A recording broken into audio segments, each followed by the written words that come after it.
बिस्मिल्लाहिर्रहमानिर्रहीम नहमदुहु व नुसल्ली अला रसूलिल करीम अम्मा बाद। दर्स नंबर 13। 5 खूबियों वाले लोग ही कुरान से फ़ायदा उठाते हैं। सूरह बकरा आयत नंबर 3। अल्लज़ीना युमिनून बिल-ग़ैबि व युक़ीमूनस-सलाता व मिम्मा रज़क़नाहुम युनफ़िक़ून। अल्लज़ीना जो लोग युमिनून ईमान लाए हैं, बिल-ग़ैब बिन देखी चीज़ों पर, व युक़ीमून और कायम करते हैं वो सलात नमाज को, व मिम्मा और जो रज़क़नाहुम हमने उनको रिज़्क़ दिया, युनफ़िक़ून खर्च करते हैं। तर्जमा: डर रखने वाले लोग वो होते हैं जो बेदेखी चीज़ों पर ईमान लाते हैं और नमाज कायम करते हैं और जो कुछ हमने दिया है उसमें से अल्लाह ताला की खुशनुदी के कामों में खर्च करते हैं। फ़ायदा: इस आयत में बतलाया जा रहा है कि हर कोई कुरान मुक़द्दस से फ़ायदा नहीं उठा सकता, जिससे ये इश्काल भी खुद ख़त्म हो जाता है कि जी हम तो कुरान पढ़ने वाले हैं लेकिन हमें तो कोई फ़ायदा नहीं हुआ।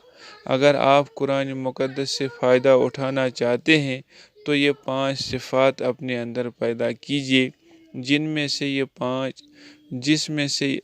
ये 5 खूबियाँ होंगी, वही लोग सही तौर पर कुरान करीम से फ़ायदा उठा सकते हैं।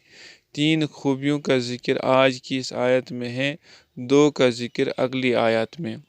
पहली खूबी ये है कि वो गैब यानी अनदेखी चीज़ों पर ईमान रखते हैं, जैसे अल्लाह ताला की सिफ़ात, जन्नत व दोज़ख के हालात, फ़रिश्ते और क़यामत वगैरह। इनमें से किसी भी चीज़ का इनकार इंसान को दायरे इस्लाम से खारिज कर देता है।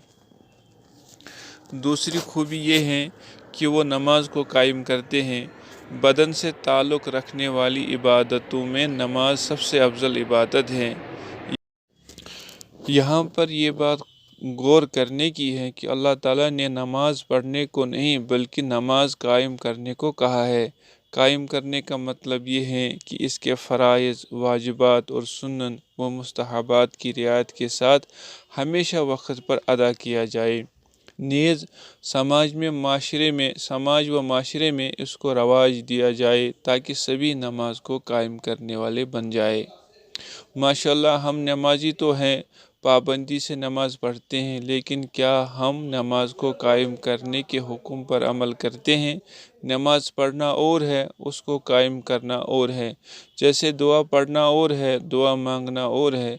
हमारे यहाँ दुआ पढ़ी जाती है, मांगी कम जाती है। इसी तरह नमाज पढ़ी ज़्यादा जाती है लेकिन कायम बहुत कम की जाती है।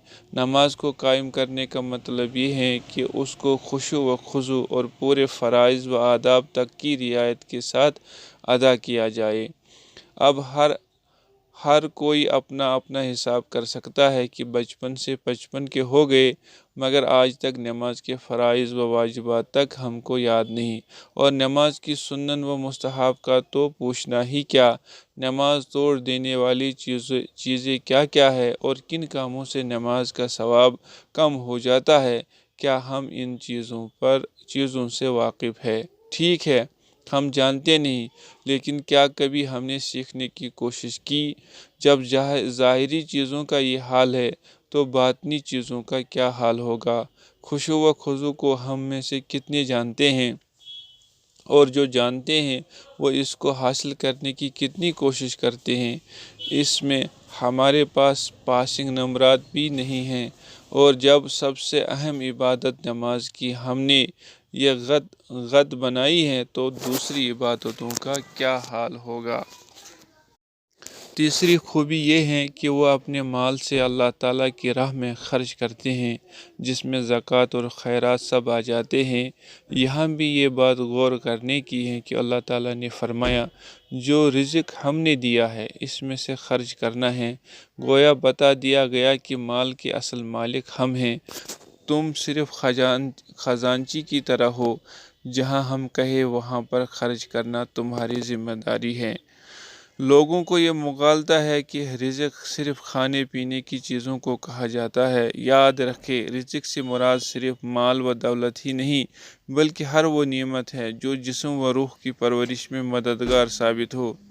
اگر اللہ تعالیٰ نے علم و ہنر دیا ہے تو دوسروں کو سکھاؤ، جوانی اور صحت دی ہے تو اسے جہاد اور کمزوروں کی مدد میں استعمال کرو۔ اللہ تعالیٰ ہر مسلمان کو ان خوبیوں سے نوازے، آمین۔